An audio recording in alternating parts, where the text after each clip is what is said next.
హల్లెలూయా! దేవునికి స్తోత్రం. దేవుడైన యేసు ప్రభువారు ఈరోజు మనకు పరిశుద్ధ గ్రంథం నుంచి ఇస్తున్న వాగ్దానము 118వ కీర్తన 5వ వచనం. ఇరుకున నుండి నేను యెహోవాకు మొర్రపెట్టితిని, విశాల స్థలమందు యెహోవా నాకు ఉత్తరమిచ్చెను. సో ఈరోజు వాగ్దానం కనుక మనం చూసుకుంటే, మనం దేవుడైన యేసు ప్రభువారిని ప్రార్థించినప్పుడు మనము ఎలాంటి పొజిషన్‌లో ఉంటాము, ఆ తర్వాత మన ప్రార్థన అంగీకరింపబడిన తర్వాత మనం ఎలాంటి పొజిషన్‌లో ఉంటాము అనేది మనం ఇక్కడ క్లియర్‌గా తెలుసుకొనవచ్చు. సో మనము రోజు ఆయనకు ప్రార్థిస్తే తప్పకుండా ఆయన ప్రతిరోజు మన ప్రార్థన వింటూనే ఉంటారు అండ్ అంగీకరిస్తూనే ఉంటారు. సో ఇది మనం ఖచ్చితంగా అర్థం చేసుకోవాలి. అండ్ ఇక్కడ ఏం అర్థం చేసుకోవచ్చు, మనం ఇరుకున నుండి ప్రార్థన చేస్తే అది దేవుడైన యేసు ప్రభువారు విని ఆయన మనల్ని విశాల స్థలంలో పెడతారు. అంటే మన బౌండరీస్ అనేవి ఎక్స్పాండ్ చేస్తారు. సో అది ఎలాంటి విషయమైనా కానీ మన బౌండరీస్ అనేది దేవుడైన యేసు ప్రభువారు ఎక్స్పాండ్ చేస్తూనే ఉంటారు. మనల్ని హెచ్చిస్తూనే ఉంటారు అండ్ మనల్ని గొప్ప గొప్ప పొజిషన్‌లోనికి తీసుకొని వెళ్తూనే ఉంటారు. సో ఇది మనం తప్పక గుర్తుపెట్టుకొని మనం రోజు ప్రార్థన చేస్తూ ఆయనను రోజు మనం విజ్ఞాపనం చేస్తూ మనకు కావాల్సినవన్నీ పొందుకుంటూ మనము విశాల స్థలంలోనికి వెళ్ళాలి. అది ఎలాంటిదైనా, అది మనము ఒక చిన్నింట్లో ఉండి ప్రార్థించినా మన సరిహద్దులను విశాలపరిచి మనల్ని పెద్దింటికి తీసుకువెళ్తారు దేవుడైన యేసు ప్రభువారు.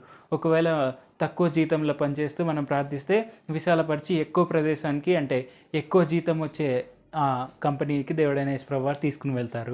అండ్ అది ఒకవేళ తక్కువగా ఉండే టాలెంట్ అనిపిస్తే, అంటే ఐడియాస్ ఏమి రావట్లేదు, తక్కువ ఐడియాస్ వస్తున్నాయని మనం ప్రార్థన చేస్తే దేవుడైన యేసు ప్రభువారు క్రియేటివిటీ పెంచి ఎక్కువ ఐడియాస్ వచ్చేలా చేస్తారు.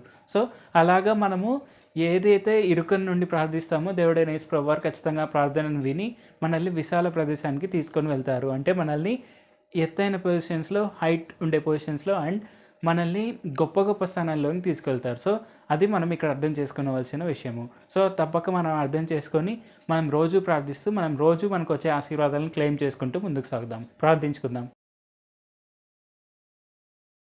పరిశుద్ధ జీవాధిపతి జీవంగల దేవ యేసయ్య, ఈరోజు మాకు ఇచ్చిన ఈ గొప్ప వాగ్దానాన్ని బట్టి మీకే వందనాలు తండ్రి.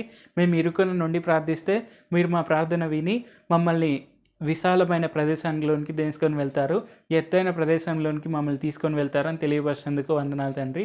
ఇది మేము తప్పక గుర్తుపెట్టుకొని రెగ్యులర్గా మీరు మాకు ఇచ్చే ప్రతి ఒక్క ఆశీర్వాదాన్ని మేము క్లెయిమ్ చేసుకుంటూ ముందుకు సాగేందుకు సాయం చేయండి. ఈ వాక్యం వింటున్నందరూ కూడా తప్పక మిమ్మునే తమ నిజ రక్షకులుగా అంగీకరించి వారు కూడా మీరు ఇచ్చే ఆశీర్వాదాలను తప్పక క్లెయిమ్ చేసుకుంటూ మీ యొక్క సువార్తను మేము అందరం తెలియపరుస్తూ ముందుకు సాగేందుకు సాయం చేయండి. నజరేయుడైన యేసు నామములో ప్రార్థిస్తున్నాం తండ్రి. ఆమేన్. Thank you Jesus. దేవుడు మిమ్మల్ని ఆశీర్వదించును గాక.